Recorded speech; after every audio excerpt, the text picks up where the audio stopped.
Hello, Oilers fans. Austin here, and welcome back. If you are new to the channel, welcome in. I hope you enjoy your stay. If you are a returning viewer, welcome back. Enjoy your stay once again. I'm glad that you continue to choose me for Oilers content.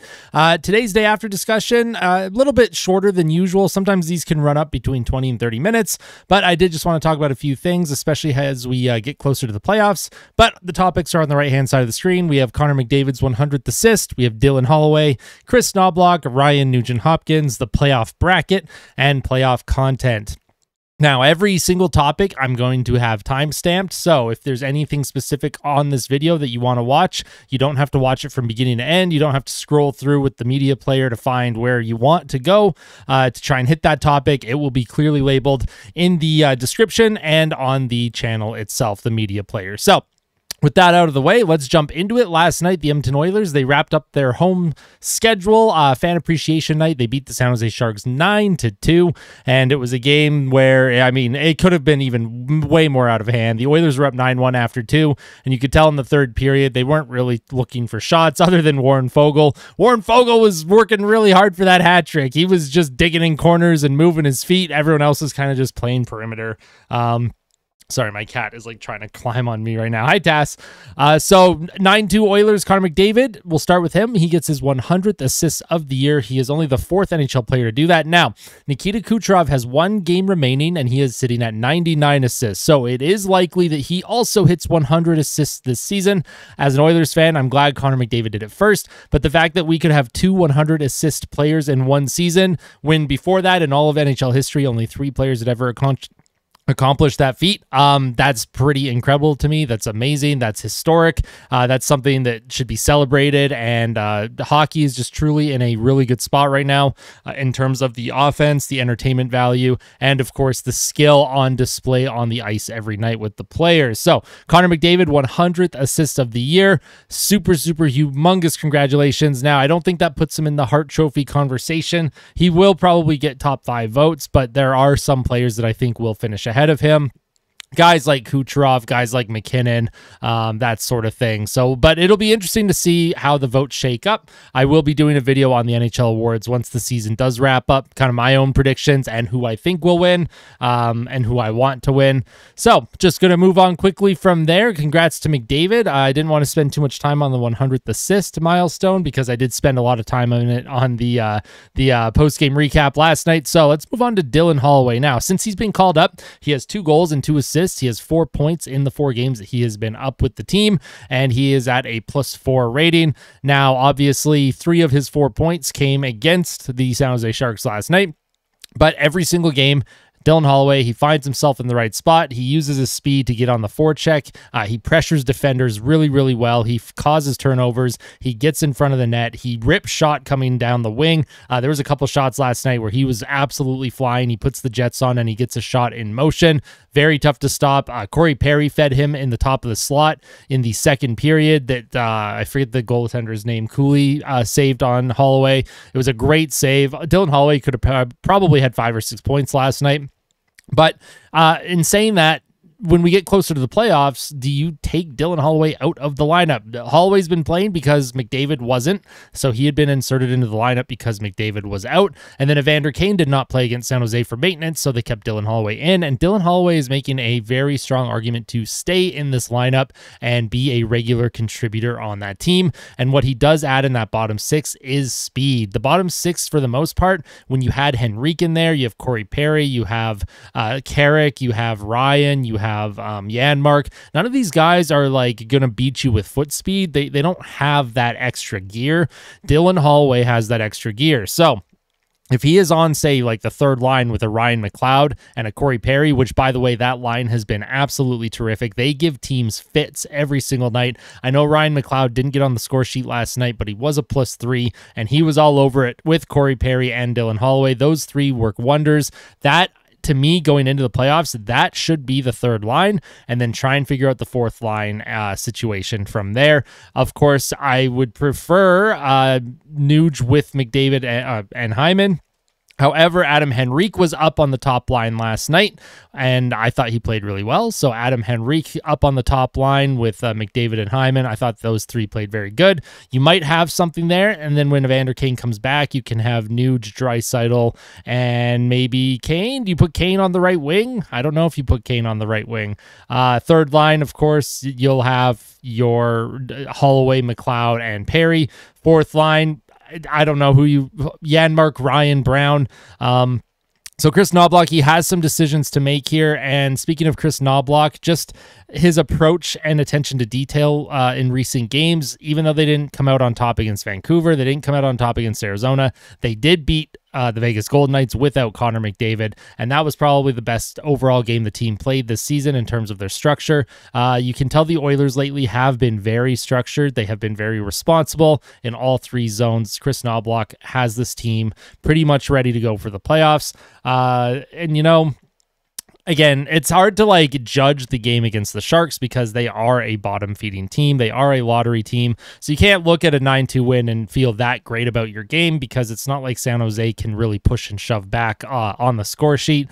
But in terms of how Edmonton played last night, they had two mistakes. The first one, well, it was on Skinner, the backhand goal that went in, and from that bad angle, I was like, okay, well, Skinner probably shouldn't be giving those up too often. And then in the third period, San Jose's second goal, Desharnais got caught up on a rush. San Jose came down on like a 3-on-1. There's a scramble in the crease, couldn't get the puck. That was the only time Edmonton just like didn't look structured very much. So I would expect that to improve moving forward. The Oilers do have 2 games left this season, one against Arizona, one against Colorado. So we'll see what Kris Knoblauch does with his lines. I know Philip Broberg is eventually going to get into the lineup. I would expect Troy Stecher to also get some playing time. But I am curious to see who else they are going to sit and who else they are going to play, just because you do want everyone ready to go. The Stanley Cup playoffs do begin Saturday. I do not know if the Oilers play Saturday yet. That is something that will be determined within the next couple of days once everyone knows who they are playing. So we'll go from there. Now, the next player I want to talk about, Ryan Nugent-Hopkins. Now, Ryan Nugent-Hopkins, why am I mentioning him? Well, all these milestones that have been going on with Oilers players, he also has a milestone coming up. He is 1 point away from 700 in his NHL career. So that is very exciting. That is something that I will be keeping an eye on. Ryan Nugent-Hopkins has spent his entire career with the Oilers since he was drafted in 2011. I had just graduated high school when the Oilers drafted Ryan Nugent-Hopkins, so it would be nice to see that 700-point milestone for the Nuge, and hopefully he continues to build his game heading into the playoffs. I know Nugent-Hopkins tends to not produce nearly as much in the playoffs in terms of points per 60 compared to the regular season.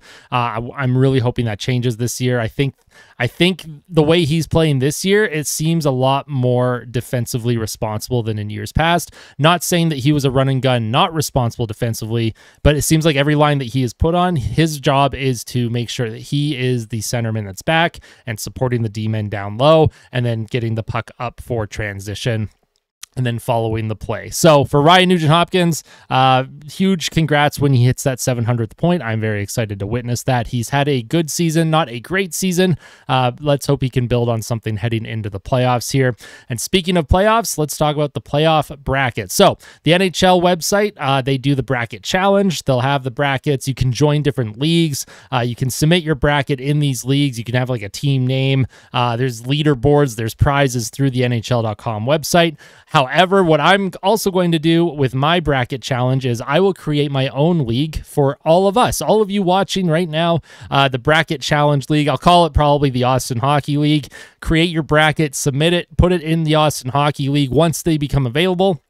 And we're going to have a fun little tournament here, see who finishes on top with the most points, and whichever one of you viewers does finish with the most points, the best predictions with the NHL bracket, you will win a prize. I have not determined what that prize is yet. Probably Oilers related, might just be hockey related, could be cash related. I haven't quite decided. I am still working on the finer details, but that is something that I'm excited to do with all of you who watch. I think it'll be a fun little thing to engage in with the community. I love the bracket challenge. They're so much fun. Of course, you can submit more than one bracket. It doesn't have to just be one bracket and you're done. You can submit as many brackets as you want. It's going to be fun. I'm excited to see all of your predictions. I'm excited for you to see my predictions. Of course, my predictions, I will be doing a completely separate video as well, so keep an eye out for that too. And then speaking of the playoffs, just playoff content in general. So my content right now, it's pregame reports, post-game recaps, and then sometimes I get a day after video up like this. If there's a back-to-back, I usually don't get a day after up, or I'll try and condense it into like a weekend recap or something. And right now I've been taking Sundays off. There's been a couple Sundays I've taken off in a row. However, in the playoffs, if the Oilers play on a Saturday, I will be getting a video up on a Sunday, especially because I will be doing day after discussions for every single playoff game.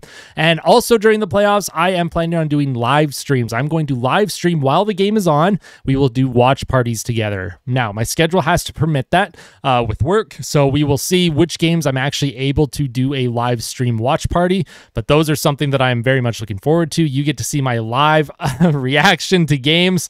It's a lot different than when I'm just posting on Twitter or making the videos after the games. When I'm in the moment, it can be pretty heated. Sometimes I got a nice cold beer in my hand. So these watch parties are going to be very fun. And there's lots of things that the community can engage with the watch parties. There's things like super chats, and there's things like, you know, you can gift subs or gift, I don't know. So yeah, subscriptions to like extra content, which I don't really ever advertise. The extra content on the channel is called The Locker Room. You pay like $2.99 Canadian a month. But that's something that I will be, you know, building more for next season. That's why I never advertise this stuff, because I don't ask anyone for financial support. That's not what this channel was about to me. However, the option is always there. And with the live streams, it's a lot easier to engage with that. It's a lot easier for me to explain how those things work. And of course, you know, if the Oilers start winning, you'll see how crazy happy I get. And when they're losing in a playoff game, you'll see how intense and red in the face I can get.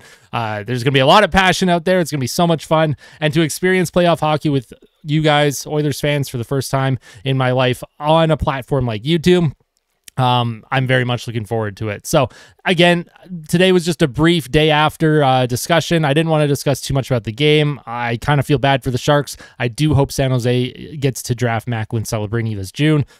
Personally, I don't want Chicago to win the draft lottery 2 years in a row. I would like to see a team like San Jose, who's never won a draft lottery, manage to pick up Celebrini. Celebrini is a terrific player. I've watched him a ton in college, and yeah, he's a very good player. So for Sharks fans, if you happen to tune in here, the season that you are in right now sucks, but hopefully you get a bit of a reward with Celebrini, and the rebuild can kind of speed up just a little bit. But that's it from me today, guys. What did you think about the Oilers game against the Sharks? What did you think about Connor McDavid's 100th assist? What do you think of Dylan Holloway's play right now? Do you think he should be taken out of the lineup, or do you think he's a playoff lock? Kris Knoblauch, how do you think about his coaching? How do you think about his structure? How do you think about his approach going into the playoffs? Do you think the Oilers are ready? With Ryan Nugent-Hopkins, are we excited for his 700th career point? He's been around the league for a long time. Sometimes a lot of people, you know, Nuge is under the radar for them just because of how much higher end talent the Oilers have on their roster. But Ryan Nugent-Hopkins is someone that I will always try and discuss just a little bit because I love him so much. The playoff bracket. Keep an eye out for more information on the playoff bracket tournament and the league that I'm going to create. Of course, best way to do that too, not only is with subscribing on the YouTube channel and watching out for those videos and updates, but also following me on X or Twitter.com at ahockey1993. I will post information there as well, links to the bracket challenge, that sort of thing. And then playoff content.